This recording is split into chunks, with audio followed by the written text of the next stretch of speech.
क्या हाल है लिब्रांडुओ। अब तो सुधर जाओ। अब तो मोदी जी का विरोध करना छोड़ दो। क्यों? अब क्या हो गया? क्या हो गया? अरे देखा नहीं, 3 राज्यों में कैसे मोदी को बम्पर जीत मिली है। अब तो पता चल गया होगा कि जनता किसके साथ है। पिछली बार इन्हीं 3 राज्यों में बीजेपी को बम्पर हार मिली थी। क्या तब बीजेपी को पता चल गया था कि जनता किसके साथ है? क्या तब बीजेपी ने कांग्रेस के खिलाफ बोलना बंद कर दिया था? जब मोदी इन्हीं 3 राज्य, पंजाब से लेकर दिल्ली, कर्नाटक से लेकर हिमाचल और अब तेलंगाना से लेकर मिजोरम तक चुनाव हार गए थे, तो क्या बीजेपी ने मान लिया था कि जनता उनके खिलाफ है? अबे लोकतंत्र में जागरूक जनता परमानेंट विपक्ष होती है, जिसका काम 5 साल में एक बार वोट डालकर चुप बैठना नहीं होता, बल्कि सरकार को जवाबदेह बनाना होता है। उसके हर काम, हर नीति पर पैनी नजर रखना और जरूरत पड़ने पर उसके खिलाफ आवाज उठाना होता है। तुम कौन सी जनता की बात कर रहे हो?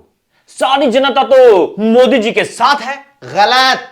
देश की आबादी 140 करोड़ है, उसमें से 90 करोड़ मतदाता हैं और 90 करोड़ में से सिर्फ 60 करोड़ लोग ही वोट डालते हैं। उन 60 करोड़ में भी आधे से ज्यादा लोग मोदी के खिलाफ वोट करते हैं, समझे? 2019 लोकसभा चुनाव में सिर्फ 37% लोगों ने मोदी को वोट दी थी, 63% ने उनको वोट नहीं दी थी। इस चुनाव में भी मध्य प्रदेश में करीब 48% लोगों ने बीजेपी को वोट दिया है, यानी आधे से ज्यादा लोगों ने बीजेपी के खिलाफ वोट दी है। छत्तीसगढ़ में बीजेपी को 46% वोट मिला है, यानी यहां भी आधे से ज्यादा 54% लोगों ने बीजेपी के खिलाफ वोट किया है। राजस्थान में बीजेपी को करीब 42%, तो कांग्रेस को 40% वोट मिले हैं। 58% लोगों ने बीजेपी के खिलाफ वोट किया है। अगर बीजेपी ने चुनाव जीत लिया है तो ये गलतफहमी मत पालो कि सारी जनता उसके साथ है और सारी जनता उसकी गुलाम हो गई है। जिन लोगों ने बीजेपी को वोट दिया है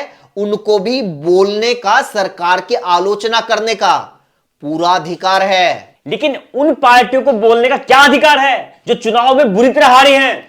मतलब बीजेपी तेलंगाना में बुरी तरह हार गई तो उसका वहां बोलने का अधिकार खत्म हो गया। बीजेपी का पूरे दक्षिण भारत में सुपड़ा साफ हो गया तो उसका वहां बोलने का, अपनी आवाज उठाने का, सरकार की आलोचना करने का अधिकार खत्म हो गया।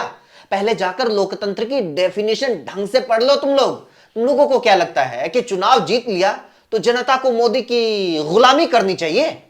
लेकिन मोदी की बुराई भी नहीं करनी चाहिए। बताओ, एक लोकतांत्रिक तरीके से जीती हुई पार्टी लोगों की वोट लेकर जीते हुए एक नेता को भला बुरा कहना क्या सही है? हाँ, बस एक मोदी ही है जो वोट लेकर लोकतांत्रिक तरीके से प्रधानमंत्री बने हैं।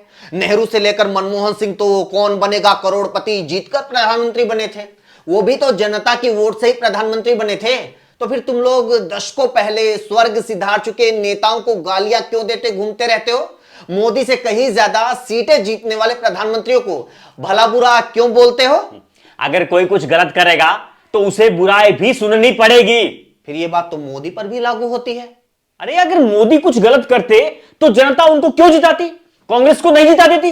फिर ये बात तो नेहरू से लेकर मनमोहन सिंह समेत सारे प्रधानमंत्रियों पर लागू होती है। अगर वो गलत होते तो जनता उनको क्यों जिताती?